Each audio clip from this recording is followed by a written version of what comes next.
In southern Lehigh County, just south of Allentown, lies the borough of Emmaus. Incorporated in 1859, this quaint community of over 11,000 residents sits at the base of South Mountain and is known for its many small shops and community events. But how did Emmaus get its name? For What's in a Name, I'm Mike Flynn. I'm standing in the cul-de-sac of South Keystone Street, just off Minor Street in Emmaus. Looking north, I see the railroad tracks that bisect the town, and to my right is the beautiful 1803 house. Near this site in 1742 stood a log cabin built by one of the earliest settlers of the area. His name was Jacob Ehrenhart. Born in Germany, he came to Pennsylvania in 1739, was granted 126 acres of land, and practiced the Lutheran faith. But on December 2nd, 1742, all of that changed. Ehrenhart and his neighbor, Sebastian Knaus, were already intrigued by a new religion that had planted roots in nearby Bethlehem, the Moravian faith. German Count Ludwig von Zinzendorf, a Moravian bishop and missionary, was visiting the area and gave a sermon in Ehrenhart's house that day. Jacob and Sebastian were so moved that they donated a portion of their lands for a Moravian church, settlement, and graveyard. 19 years later, in 1761, Moravian Bishop Joseph Spangenberg renamed the village Emmaus. But why did he choose that name? I spoke with Jeannie Herrickle, president of the Emmaus Historical Society, to find out. So originally this area was named Mukundeshe by the Lenape Indians who resided here. And when the Germans came to the area became named Salisbury, or the Germans would have called it Salzburg.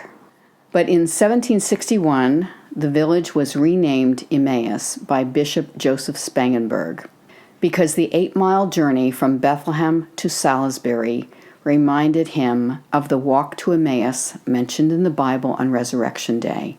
So the biblical story of the road to Emmaus resonated with the Moravians as they walked the 8 miles back and forth to Bethlehem along the base of South Mountain. On the day of the renaming, there was a celebration for the event, and Spangenberg even wrote a 24-stanza hymn to celebrate the occasion. There was a traditional Moravian love feast to celebrate the renaming of the village, and the 16th stanza is the one that most Moravians sing to this day about the naming of Emmaus. And it goes, "And now we build a village small, towards its completion we give all. Here too our hearts within shall flame, Emmaus then shall be its name." Emmaus remained a Gemeinort, or closed congregational village, until the 1830s, when the village was opened to people of other faiths. Then, in 1859, Emmaus officially incorporated as a borough. Perhaps the most asked question of Jeannie and the Historical Society is about the 2 spellings of Emmaus, with 1 or 2 M's. So originally the language that was spoken in this area by the settlers was German. And in Old German script, the 2 M's is written with a dash above a single M. With more and more English being spoken by 1830, the dash was eliminated. And in 1859, the borough incorporated using the spelling with 1 M, E-M-A-U-S. It's been pronounced Emmaus to Emos to Emmaus.